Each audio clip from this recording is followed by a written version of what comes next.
Hello and welcome to Indus News. Live from Islamabad, I'm Naila Shuja and these are the headlines.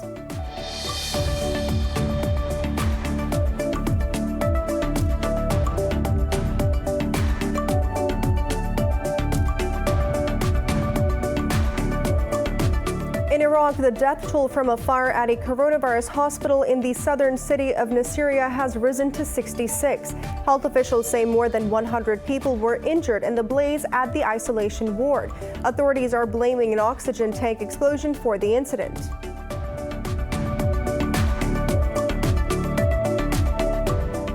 The UN Rights Council has passed a resolution calling for the swift and verifiable withdrawal of Eritrean troops from Tigray. The text brought by the European Union passed in a vote with 20 countries in favor, 14 against, and 14 abstentions.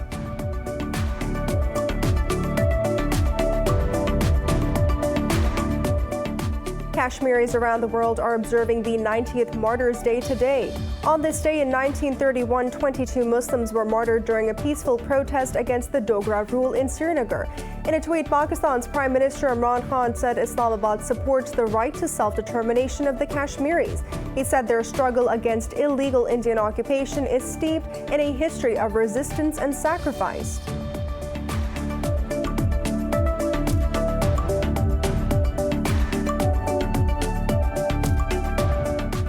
India has reported nearly 33,000 COVID-19 cases and 2,020 deaths in the last 24 hours. South Korea has registered more than 1,000 new infections for the 7th straight day. Meanwhile, in Pakistan, 21 people have died while nearly 1,600 tested positive overnight. Globally, the virus has claimed more than 4 million lives and has infected over 187 million people.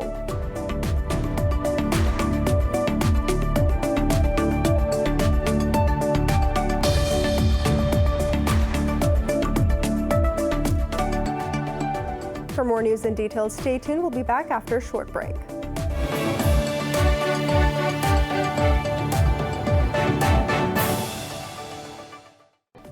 Welcome back. In Iraq, the death toll from a fire at a coronavirus hospital in the southern city of Nasiriyah has risen to 66. Health officials say more than 100 people were injured in the blaze, likely caused by an oxygen tank explosion. The blaze at the isolation ward was brought under control by civil defense teams. Two health officials said that the dead include 21 charred bodies that were still unidentified. Prime Minister Mustafa al-Kadhimi has ordered the suspension and arrest of the city's health and civil defense managers. Meanwhile, relatives of the victims protesting outside the building clashed with police and set 2 police vehicles on fire. The United Nations Rights Council has passed a resolution calling for the swift and verifiable withdrawal of Eritrean troops from Tigray. The resolution noted that foreign troops were exacerbating the conflict. It also expressed deep concern about the rights abuses and hostilities in the region. The text brought by the European Union passed in a vote with 20 countries in favor, 14 against, and 14 abstentions. Kashmiris around the world are observing the 90th Martyrs' Day. On this day in 1931, 22 Muslims were martyred during a peaceful protest against the Dogra rule in Srinagar. Even 9 decades after the incident, the Kashmiris refused to give up their struggle for freedom. The courage and steadfastness of heroes like Burhan Wani is a beacon for freedom fighters. After stripping the region of its autonomy in 2019, the Indian government dropped the day from its list of public holidays. Since then, the Indian troops have martyred hundreds of Kashmiris and detained thousands of others. In a tweet, Pakistan's Prime Minister Imran Khan said Islamabad supports the right to self-determination of the Kashmiris. He said their struggle against illegal Indian occupation is steeped in a history of resistance and sacrifice. Meanwhile, President of Azad Kashmir, Masood Khan, termed the UN's role in the conflict disappointing. He deplored that nations that claim to be the custodian of international law are complicit in impunity for crimes in the valley. An annual U.S. report on genocide and atrocities prevention has conveniently ignored Indian atrocities in occupied Jammu and Kashmir. It predominantly targets Washington's chief competitor, Beijing, while turning a blind eye to New Delhi. The State Department's report to Congress blacks out the killing of over 80,000 Kashmiris by Indian troops. The department previously noted the suppression and persecution of Kashmiris by Indian troops. But its report does not reflect that stance, which is shared by the UN and other international human rights bodies. China and Russia recently blamed the U.S. for misusing human rights to exert political pressure on rivals. In a recent interview, Pakistan's Prime Minister Imran Khan also questioned the West's total disregard for human rights in Kashmir. For more on this, we have with us Mr. Inar Tangan speaking to us from Beijing. Thank you so much for speaking to Indus News. Now, the United Nations has repeatedly pointed out the atrocities and oppression by the Indian occupation troops in Kashmir. Human Rights Watch and Amnesty International have pointed out a clear pattern of genocidal behavior of Indian troops. Why is this the only matter the U.S. chose to completely black out Kashmir in its report on genocide and atrocities prevention? Unfortunately, we have a tendency to project the sins that we have done on others when it is convenient. And by that I mean that when it is inconvenient, we do not. The fact is, it was not only Kashmir that was not mentioned, Afghanistan, Israel, Palestine, Iraq, Syria. What's happened in Canada, the revelations in the U.S., voter suppression, there was no attempt to even look inward. So it's hardly surprising that this kind of one-sided view of human rights. Mr. Tangan, American government's own State Department pointed out that the suppression and persecution based on religion by the Indian troops in occupied Kashmir. How can the same government hold two different conflicting opinions on the same issue? We live in an age of what I call post-hypocrisy. If Donald Trump was post-fact, right now, Biden just doesn't seem to understand that you cannot say that you're leading the world in a moral manner when you are completely overlooking issues like Kashmir. I mean, it's, as I said, hypocrisy. Mr. Tangan, does this not badly damage the United States' credibility regarding its position of being the global flag bearer of human rights? Absolutely, along with the other issues that I mentioned earlier. I mean, this goes to the heart of the matter. How can you be pretending to say that you believe in the rule of law, that you are interested in the tragedies happening around the world, when they're not only do you ignore the ones that aren't politically convenient for you, but you're ignoring the very ones that are happening within your own country. Mr. Inar Tangan, thank you so much for speaking to Indus News. Now, moving on, the United States says it has held productive discussions with Turkey regarding the security of the Kabul airport. In a briefing, Pentagon Press Secretary John Kirby said Washington is grateful for Ankara's willingness to lead this effort. However, the Taliban say Turkey will be responsible for the consequences if it chooses to stay in Afghanistan. They have also claimed to capture 4 more districts in Daikundi, Lahman, and Beyman provinces. Meanwhile, as the Taliban and Kabul forces continue to fight, the Afghan Defense Ministry says security forces have killed over 260 fighters in 13 provinces in the past 24 hours. For more on this, we are joined by Mr. Ali Sarwar Naqvi, former ambassador, speaking to us from Islamabad. Thank you so much for your time. Now, the question that I have for you is that Taliban have repeatedly warned Turkey against keeping troops in Afghanistan to guard the Kabul airport. Why is Turkey willing to risk a conflict? Well, you see, they are doing it in concert with the United States, and I think this is just to maintain order when all the troops have left and Americans have quit Afghanistan completely. But yes, I think they should be mindful, Turkey should be mindful of the Taliban reservations about their presence. You see, a better idea would have been a UN force, a UN security force to take charge of the Kabul airport. That would not have raised any objections on the part of the Taliban. But somehow this has worked out between Americans and the Turks, and with the connivance or acceptance of the Kabul government of President Ashraf Ghani. So, this is situation where there could be resistance on the part of the Taliban.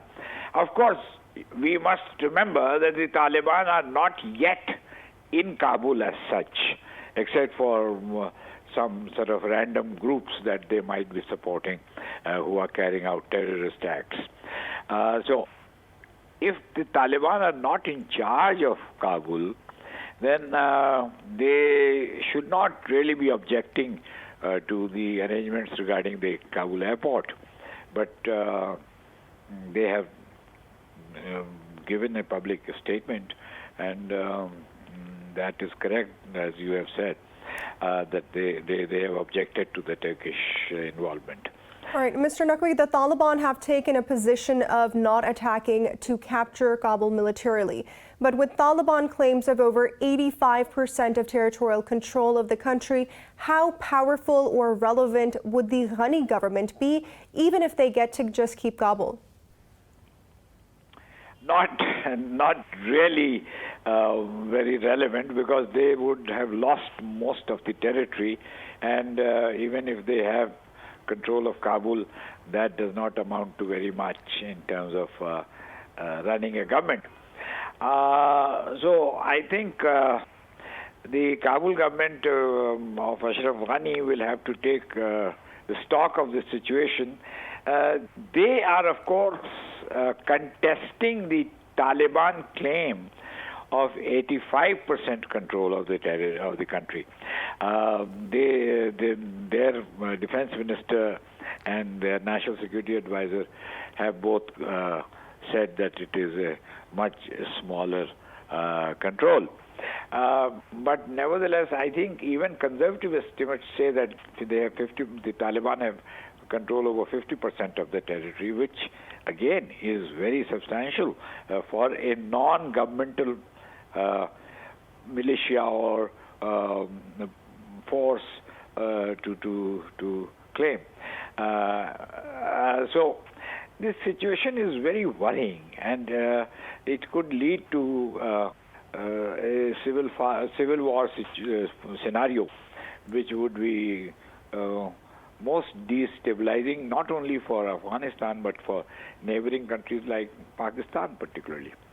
All right. Now, Mr. Naqvi, the former president, Hamid Karzai, has said today that there would be major advances made in the intra-Afghan talks in Doha very, very soon. What incentive did the Taliban have to negotiate on U.S.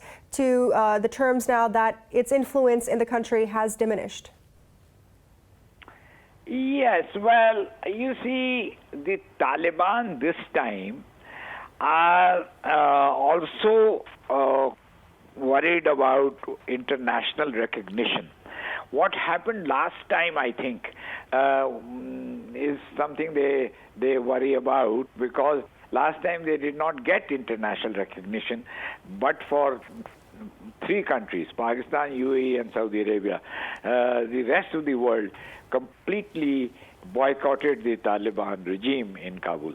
So the Taliban, I think, I don't know any, I don't have any knowledge of it, but I think the Taliban would want a recognition from other countries.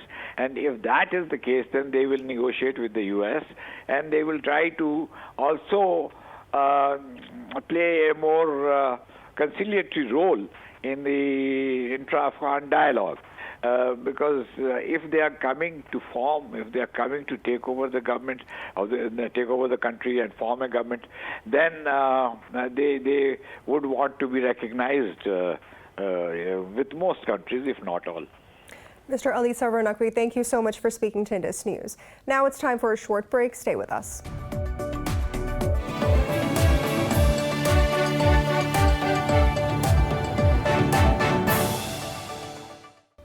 Welcome back. The United States says the ball is in Iran's court to return to the next round of Vienna talks to revive the 2015 nuclear deal.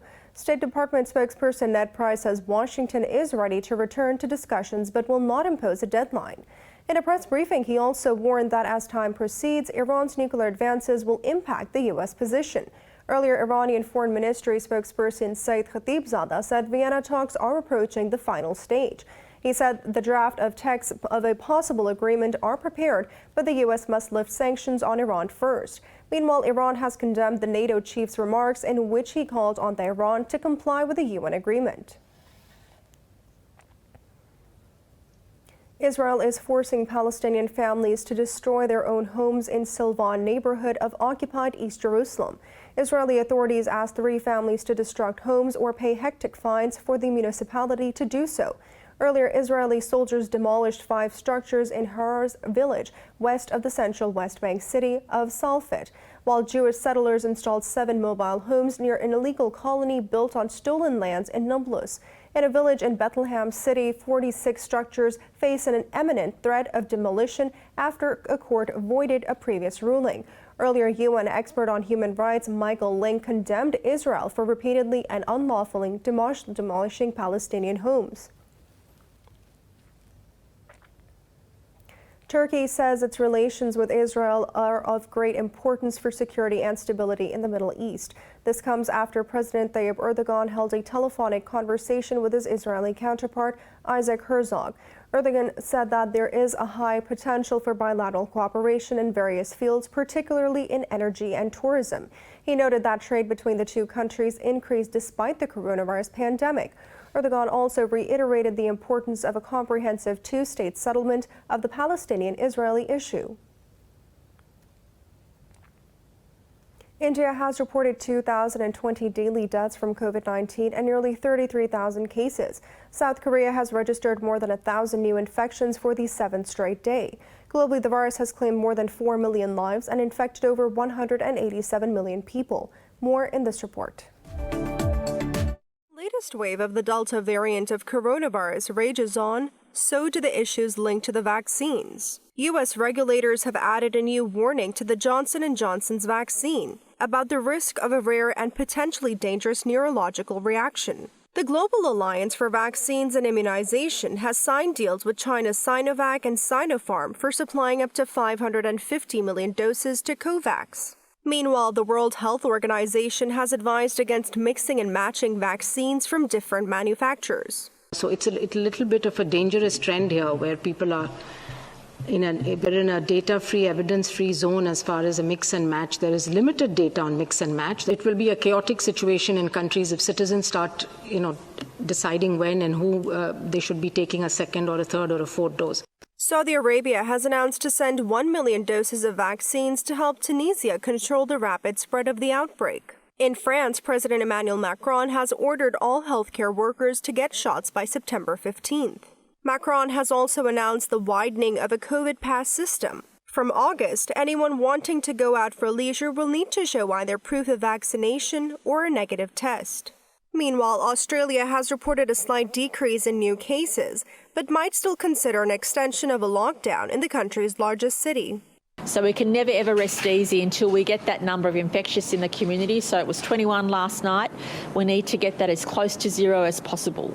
And I again want to thank the vast majority of our citizens for doing the right thing.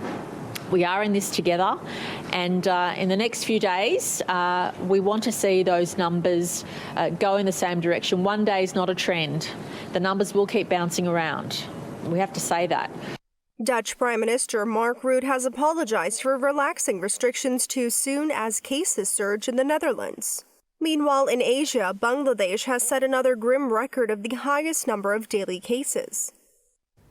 In Pakistan, coronavirus has claimed 21 lives and infected nearly 1,600 people overnight. The health ministry says the daily death tally has risen to 22,618. The NCOC said Pakistan's positivity rate has declined to 3.63%. Pakistan has so far reported nearly 977,000 cases and more than 914,000 recoveries. The number of active cases is approaching 40,000, of which about 2,200 are critical. Meanwhile, Planning Minister Asad Umar says Pakistan administered a record 500,000 doses of vaccine yesterday. China has slammed what it called U.S. interference in its internal affairs under the pretext of Hong Kong. Foreign Ministry spokesperson Zhao Lijian made the remarks during a press briefing in Beijing. Zhao said Hong Kong's relevant laws clearly protect the interest of foreign investors. He was responding to reporters that Washington will warn U.S. firms of risks of operating in Hong Kong. Beijing dismisses accusations of genocide and forced labor in Xinjiang. Japan says growing military tensions around Taiwan threatened the peace and stability in East Asia. This is the first time Tokyo has taken up the issue of the Taiwan Strait stability in its annual defense white paper. The defense review was approved by Prime Minister Yoshihide Suga's government. It highlighted the necessity to pay close attention to the situation with a higher sense of crisis than ever. The paper said stabilizing the situation surrounding Taiwan is important for regional and global security.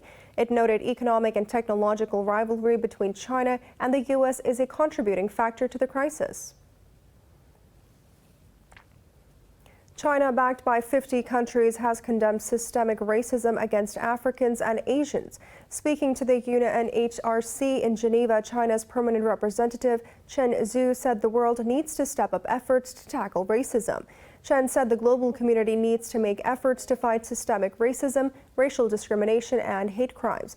Chen said that racist remarks by leaders, politicians, and governments increased sharply during the COVID-19 pandemic. He added that such remarks incite violence, racial discrimination, xenophobia, Islamophobia, and hate crimes.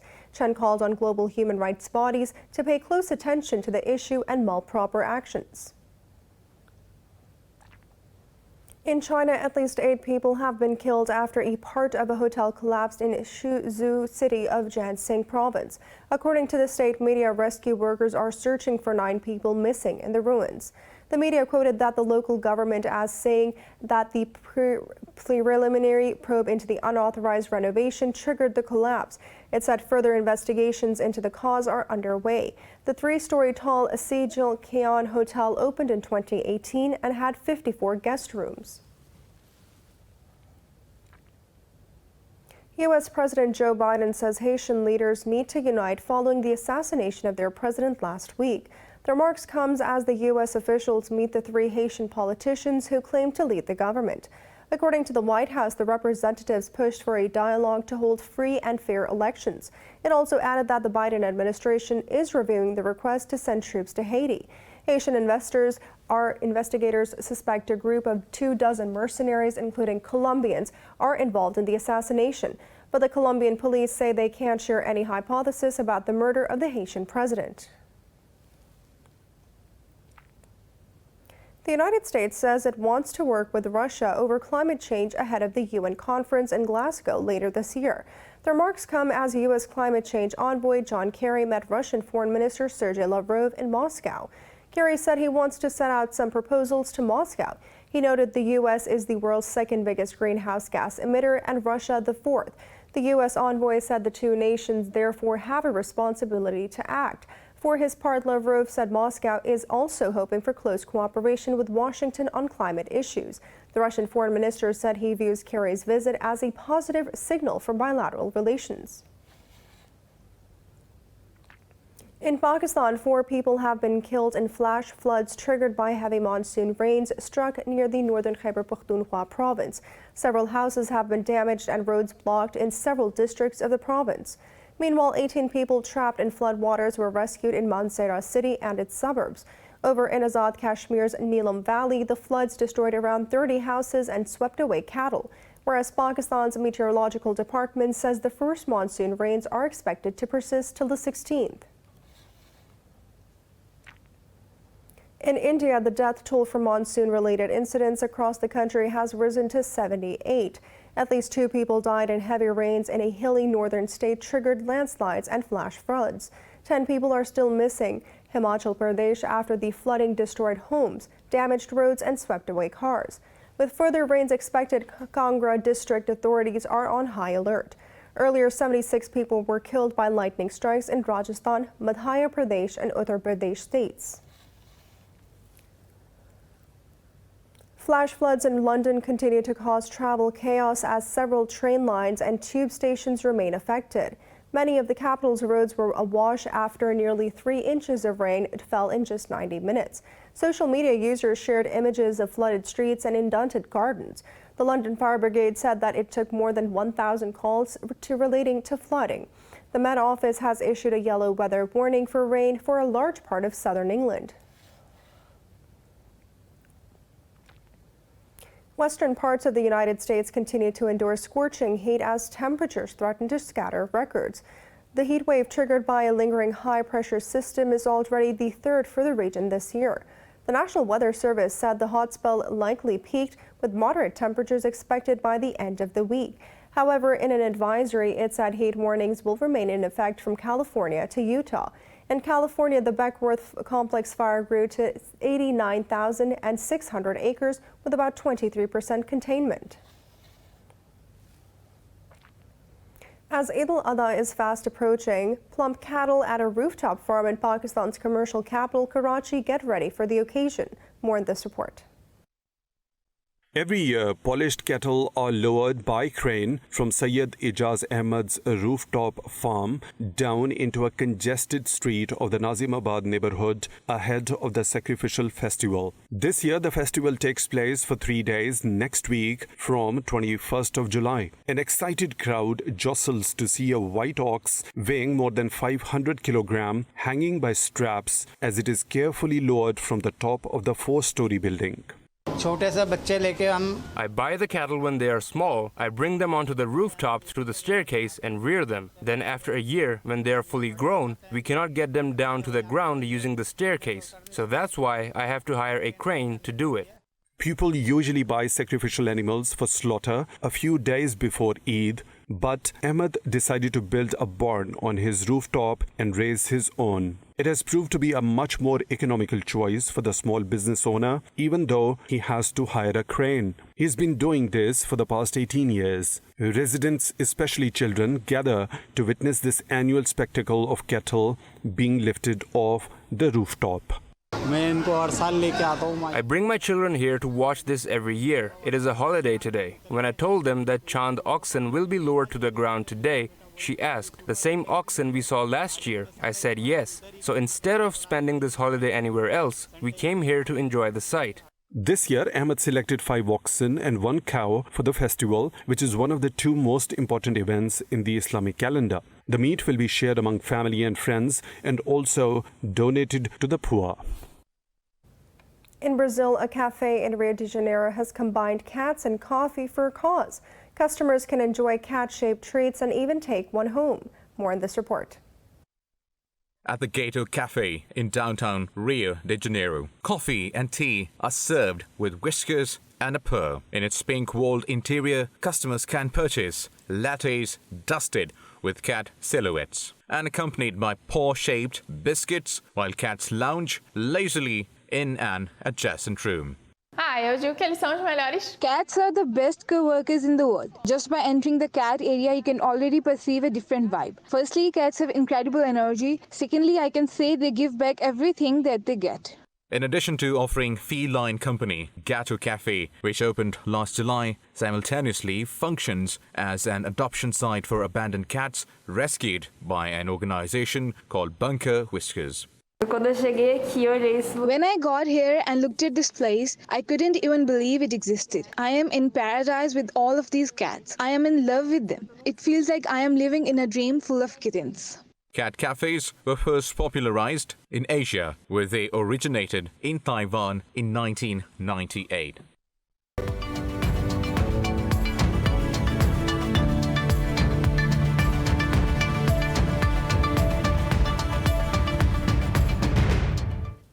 European stocks struggled for direction as investors tread cautiously ahead of earnings reports from several big banks in the United States. Italy's FTSE MIB and the CAC 40 in Paris have slipped marginally. London's FTSE has edged up fractionally. Frankfurt's DAX and the Pan-European Stock 600 are trading flat. Earlier, most Asian bourses gained.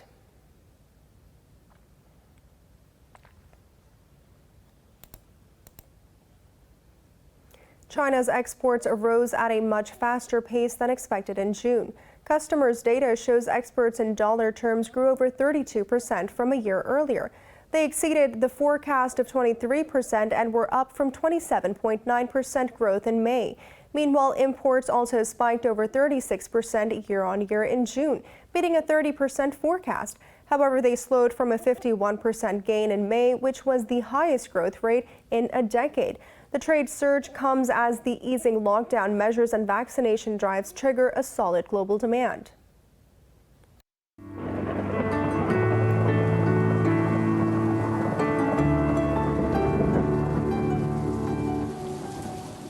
It's now time to take a look at the weather updates from around the world.